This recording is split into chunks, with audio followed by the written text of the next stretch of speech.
Friends, welcome back to my channel. So guys, madam और जनाब के रिएक्शन के लिए पर्सनली मुझे इंस्टाग्राम पे आप लोग मैसेज कर रहे हो, तो मैंने ये सोचा है कि ठीक है, एवरी नाइट रात को 10 बजे मैडम और जनाब के ऊपर मैं एक रिएक्शन वीडियो आप लोगों की खुशी के लिए डाल दूंगी, ताकि आप लोगों का भी दिल लगा रहे। बिकॉज एकदम से चीजें मैंने थोड़ी सी चेंज की है और समटाइम्स चेंजेस थोड़ा सा जरूरी हो जाते हैं लाइफ में, आपकी लाइफ को और बेहतरीन और बेटर करने के लिए। तो यस, फिर भी आप सबके लिए मैं रात को 10 बजे मैडम और जनाब के ऊपर एक रिएक्शन वीडियो लेके आऊंगी। तो चलिए शुरू करते हैं आज का रिएक्शन विदाउट फर्दर डिले। और अगर चैनल में न्यू है तो आप सबको पता ही है कि क्या करना है, ज्यादा कुछ नहीं, चैनल को सब्सक्राइब करना है और वीडियो को लाइक करना है, क्योंकि ठंड के मौसम में भी मैं आप सबके लिए यहाँ पे बैठ के 9 बजे वीडियो रिकॉर्ड कर रही हूँ। तो क्या आप लोग मेरे लिए इतना छोटा सा काम नहीं कर सकते? कर देना वीडियो को लाइक।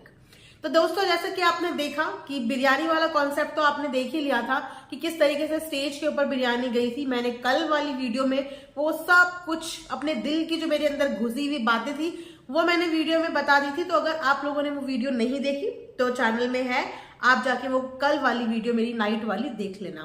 तो आज बात करते हैं बिरयानी का। जैसे कि मैंने बोला था, मुझे मतलब ये लग रहा था कि हो सकता है, क्योंकि मैडम ने व्लॉग में ये बात बता दी थी कि बिरयानी मैडम ने नहीं, बिरयानी गरम दादा ने बनाई थी। लेकिन मुझे लगा कि क्या पता, क्योंकि व्लॉग में ऑलरेडी मैडम इस बात का भांडा फोड़ ही चुकी हैं, तो मैडम स्टेज में जाके एक ना एक बार गरम दादा का नाम ले ही लेगी, वरना ये तो बोल ही देगी कि मेरे कुक ने बनाया या मेरे किसी हाउस हेल्प ने बनाया। लेकिन नहीं, मैडम को वाहवाही अकेले लूटनी होती है और मैडम अपनी वाहवाही में किसी को भी शामिल नहीं कर सकती। मतलब 50-50 भी नहीं, बिल्कुल नहीं। मतलब वाहवाही पे हक है तो सिर्फ मैडम का। तो मैडम ने सारे लोगों की खूब बिरयानी की वाहवाही लूटी। और हाँ, कल के व्लॉग में मैडम ने दिखाया कि किस तरीके से मैडम बिरयानी को गार्निश करती हुई नजर आ रही थी। एक तरफ मैडम ने व्लॉग में बनाया था कि मैंने सिर्फ इंस्ट्रक्शन दिए हैं, सब कुछ गरम दादा ने किया है, चॉपिंग, मसाला, एवरीथिंग जब उन्होंने बनाया है उन्हीं को क्रेडिट लेने देती। लेकिन नहीं, वीडियो और व्लॉग में मैडम को ये दिखाना था कि नहीं नहीं, ये देखो मैंने किया है, ये देखो मैंने डाला है, ये देखो मैंने डाला है, ये देखो मैंने डाला है, ये देखो मैंने घुमाई है। तो वो मैडम की हमेशा से आदत है कि मैडम पके पकाए खाने में करची घुमाने अक्सर आ जाती हैं और अक्सर हम लोगों को व्लॉग में ये देखने को मिलता है। तो उसके बाद मैडम ने कल सेलिब्रेट किया रू बेबी का 6th मंथ एनिवर्सरी, राइट। और उसमें सबने अपने अपने हिस्से के केक कॉन्ट्रीब्यूशन किया। वहीं पे डब्बा ने भी अपना केक कंट्रीब्यूशन किया। वहीं पे मैडम ने सबके केक थोड़े थोड़े खाए भी। और उसके बाद जाते जाते मैडम ने बोला कि अरे मैं तुम्हारे लिए ड्रेस लेके आई थी तुम्हारी बर्थडे की। लेकिन उससे पहले डब्बा ने बोला कि मैं आपको फोन ही करने वाली थी, फिर मैंने सोचा मैं करूं या ना करूं, कि आप फ्री होंगे या ना होंगे, मुझे बर्थडे की ड्रेस लेने जाना था। मैडम ने कहा नहीं, वो थोड़ा सा रूह की तबीयत खराब थी तो इसीलिए मैंने तुम्हारे लिए ड्रेस ऑर्डर करी थी, गरम दादा को भेजा, गरम दादा वो ड्रेस लेके आ गए। तो जितनी भी ड्रेस वहां पे मैडम की दिखी, उनमें से ऐसी कोई ड्रेस नहीं थी जो पार्टी वेयर ड्रेस हो या वो ड्रेस पार्टी में पहनी जा सके। और डब्बा ने उनमें से एक भी ड्रेस पहनी ही नहीं।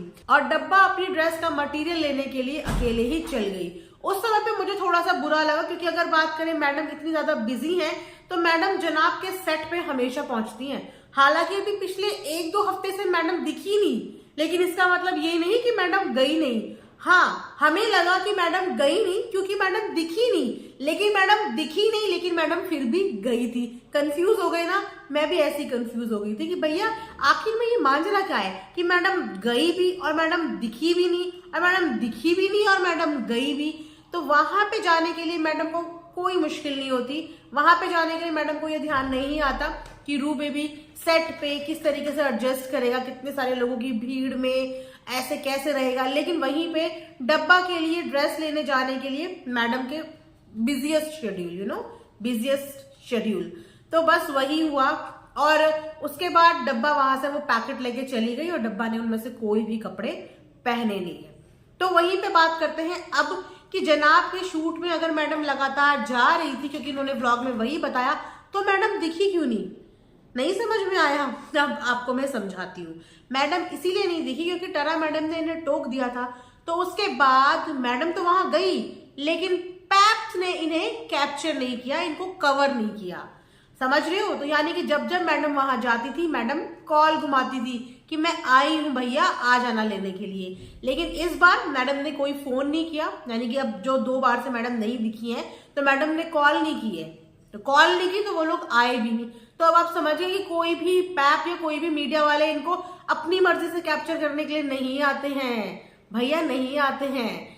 ये लोग उनको बुलाते हैं। और जब इस बारे का डंका बजने लगा कि भैया शो के कंटेस्टेंट से ज्यादा तो पूरे मीडिया में यही छाई हुई है, जब देखो इस पेज पे इनकी फोटो, इधर देखो उनकी फोटो, यहाँ देखो उनकी फोटो, तो वहां से टरा मैडम ने बोला और उसके बाद इन्होंने मीडिया को अपने पास बुलाना बंद करा, यानी कि कॉल वॉल करनी बंद करी।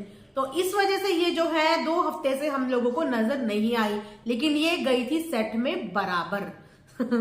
तो ये है अटेंशन सीकर मैडम की हालत, कि अटेंशन उनको और क्रेडिट उनको भरपूर चाहिए हर किसी चीज का। आपने देखा कि किस तरीके से 6th मंथ एंट्री में सब लोग इतने फॉर्मल तरीके से बैठे हुए थे। किसी भी फैमिली के सदस्यों को आपने इतना फॉर्मली बिहेव करते हुए देखा कि जैसे लाइन में चले हुए स्टूडेंट्स नहीं आते अपने टीचर के पास, कि टीचर की परमिशन के बिना वो ना दाएं होते हैं ना बाएं, सीधा आते हैं, अपना कॉपी चेक कराते हैं और दूसरी तरफ से निकल जाते हैं। उसी तरीके से इनके घर का माहौल होता है। जब भी कोई फंक्शन इनके यहाँ होता है, आते हैं 500-500 के नोट लेके देते हैं और दूसरी साइड से निकलते हैं। फिर एक पीछे से आता है, फिर 500 का नोट जाए दूसरी साइड से निकलता है। इतना फॉर्मल बिहेव मैंने आज तक किसी के घर पे नहीं देखा। अब अंधभक्त तो अब आप ही बता दो कि क्या जब आप लोग फैमिली टाइम एंजॉय करते हो या अपनी फैमिली के साथ बैठे होते हो, तो क्या आप लोग ना हंसते हो, ना बोलते हो, ना कैजुअल रहते हो, ऐसे ही फॉर्मल की तरह सज धज की जिस जगह बिठाया है, इनफैक्ट ये लोग वहां से हिलते भी नहीं है, एकदम स्टैचू की तरह वहां बैठे होते हैं और अपनी बारी का इंतजार करते हैं कि कब हमारी बारी आएगी और कब हम अपना रोल प्ले करेंगे और प्ले करके निकल लेंगे। इतना भी कैजुअल इनसे नहीं हो रहा था कि बच्चों को थोड़ा सा प्यार कर ले, उसको थोड़ा सा पकड़ ले, थोड़ा पप्पी शप्पी कर ले, थोड़ा सा गले लग ले, इतना भी इन लोगों से नहीं हो रहा था। बेचारी नानी ने फिर भी थोड़ा सा बच्चे को दुआएं दी, वो भी डरते डरते दुआएं दी कि पता नहीं ऐसा ना हो कि बोल दे इतनी देर का नहीं करना, फटाफट करके निकलना है। तो ये तो घर का माहौल है। उसके बाद ये लोग इस चीज का डंका बजाते हैं कि हमारे घर की जैसी परफेक्ट फैमिली कुछ है ही नहीं, हमारा राजा बेटा, हमारा राजा भैया। भैया राजा बेटा, राजा भैया इतने फॉर्मल नहीं होते हैं। कोई भी बच्चा अपने माँ बाप से इतना फॉर्मल नहीं होता है, मैं मान ही नहीं सकती। और अगर आप व्लॉगिंग में हो, चाहे आप कितने भी बड़े सेलिब्रिटी हो, कोई भी अपनी माँ पापा से, अपने घर के सदस्यों से इतना फॉर्मल होता ही नहीं है जितनी फॉर्मेलिटीज इनके घर के अंदर है। एक एक चीज को लेके ऐसा लगता है कि उन सब चीजों की हेड है मैडम, और मैडम ने जैसे ही अपना कैमरा उठाया व्लॉगिंग के लिए, सब अपनी जगह पे बैठ गए। लेकिन एक चीज मजेदार रही, एक वक्त था दोस्तों, एक वक्त था जब डब्बा को अपने व्लॉग के लिए मैडम की जरूरत पड़ती थी, मैडम के ब्यूटीफुल फेस की जरूरत पड़ती थी। और आज एक वक्त है कि मैडम के व्लॉग के लिए डब्बा के फेस की जरूरत पड़ती है। इसलिए पिछले 4-5 व्लॉग से मैडम डब्बा की फुटेजेस अपने व्लॉग में लेती है और वही फुटेजेस डब्बा खुद के व्लॉग में नहीं डालती है। तो कहीं ना कहीं अब जो है डब्बा की जरूरत इनको आन पड़ी है और अब इनको उसकी वैल्यू तो समझ में आ गई है, लेकिन वो भी सिर्फ कन्वीनियंस के हिसाब से और काम के लिए। उसके अलावा दिल वाले रिश्ते वो नजर नहीं आते। देखो मैं ये नहीं बोलती कि रिश्तों में प्यार नहीं होता है, बहुत प्यार होता है। खून के रिश्ते खून के ही होते हैं, उनमें प्यार होता है, लेकिन वो कंफर्ट जोन नजर नहीं आता जो एक फैमिली के बीच में एक बॉन्ड, एक कनेक्शन होना चाहिए। इससे ज्यादा कंफर्टेबल तो हमारे घर के गेस्ट होते हैं हमारे साथ। अगर हम अपने किसी गेस्ट को डिनर या लंच पे बुला लें, इससे कई ज्यादा कंफर्टेबल वो हमारे साथ हो जाते हैं, जिस तरीके के ये खुद के घर के मेंबर होके इतना अनकंफर्टेबल रहते हैं। ये पूरी चीजें मुझे थोड़ा सा व्लॉग के अंदर डिस्टर्बिंग लगी। मतलब कुछ ऐसा लगा कि हाँ समथिंग इज मिसिंग या something is definitely going between them, कि कुछ भी पहले जैसा नहीं है। मतलब आप अगर ये बोलो कि नहीं ये लोग तो पहले से ही ऐसे थे या पहले से ही फॉर्मल थे, तो जी नहीं, ये लोग पहले बहुत कैजुअल थे, क्योंकि हमने इनको पहले भी देखा है। ये लोग पहले बहुत कैजुअल थे, ये लोग अब फॉर्मल हो गए हैं। सब कुछ फॉर्मेलिटी के हिसाब से चल रहा है। और एक चीज और मैंने नोट की कि बहुत टाइम से, जब से लोगों ने ये बोलना शुरू किया कि नानी को नैनी बना दिया है, नानी को नैनी बना दिया है, लास्ट 2 व्लॉग से आप लोग ध्यान देना कि नानी ऑलमोस्ट गायब है, ऑलमोस्ट गायब है। मतलब बहुत कम टाइम होता है कि नानी दिखती है, वरना नानी दिखती ही नहीं है। अब बेबी की जो भी छोटी मोटी फुटेजेस ये लोग लेते हैं टुकड़ों टुकड़ों में, पूरे दिन में 1 मिनट का 2 मिनट का, वो मैडम की गोदी में लेते हैं। तो नानी का रोल भी थोड़ा सा इन्होंने अपने व्लॉगिंग से कट कर दिया, क्योंकि नानी को कुछ ज्यादा ही वाहवाही मिल रही थी ना। और मैडम आपको पता है कि अपनी वाहवाही में किसी को भी आने नहीं देती। वो चाहती है कि अब मैं ये मदरहुड जर्नी पूरी इकट्ठी करूं, और उसके बाद जैसे जैसे मेरा बेटा बड़ा हो मैं इस जर्नी को मीडिया के आगे बताऊं कि कैसे मैंने अकेले अपने बच्चे को खुद से पाला, कैसे मैंने अपने प्री मैच्योर बेबी को इतना बड़ा किया।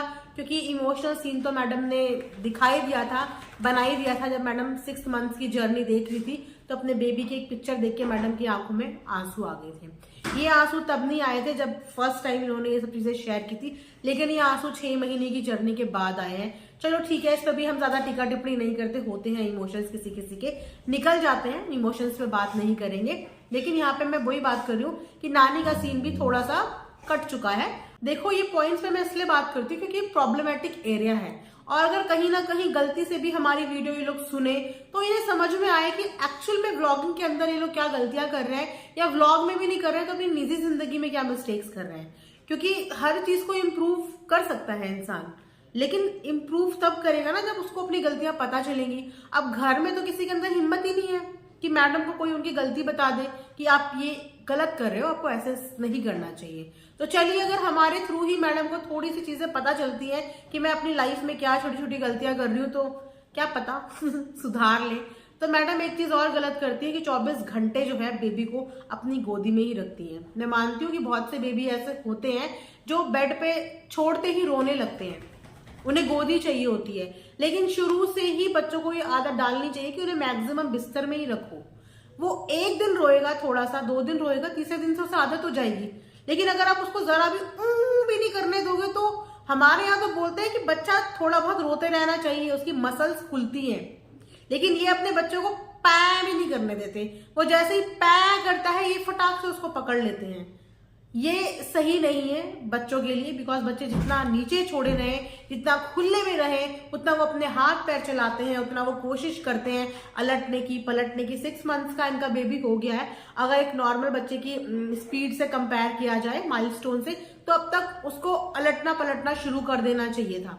लेकिन शायद गोदी में इतना ज्यादा वो रहता है कि अभी वो चीजें कर ही नहीं रहा है जो उसे अब इस मंथ तक कर लेनी चाहिए थी। तो मुझे ऐसा लगता है कि बच्चे अगर थोड़ा बहुत रोए तो उन्हें रोने दो, लेकिन उनको खुले में छोड़ो ताकि उनके हाथ पैर अच्छे से चले, उनकी मसल्स अच्छे से खुले और वो अपनी एक्टिविटी करे, आने की कोशिश करे। बच्चे को मेहनत करने दो, अगर वो मेहनत करेगा तो वो जल्दी चीजें सीखेगा और ये उसकी ग्रोथ के लिए भी अच्छा होता है। बाकी तो अपने आप में हर कोई एक्सपीरियंस ही है आजकल, हर किसी को एक्सपीरियंस है। आजकल लोग गूगल करते हैं, वीडियोस देखते हैं, तो अपने आप में बहुत नॉलेज है लोगों के अंदर। लेकिन फिर भी थोड़ा बहुत अपना एक्सपीरियंस अगर शेयर कर लो तो क्या पता सामने वाले के लिए कहीं पे मदद हो जाए। सो ये था मेरा आज का एक रिएक्शन मैडम के कल के व्लॉग के बेस पे। आई होप आप लोगों को पसंद आया होगा। प्लीज इन वीडियो के साथ साथ मैं जो नए टॉपिक्स पे काम कर रही हूँ उस पे भी अपना सहयोग दिखाइए, उसको भी देखिए, नोटिफिकेशन ऑन कर दीजिए ताकि मैं जब भी वीडियो डालूं तो आपको नोटिफिकेशन मिल जाए, और उन वीडियोस को भी प्यार दीजिए। So thanks for watching earth mom Dehradun.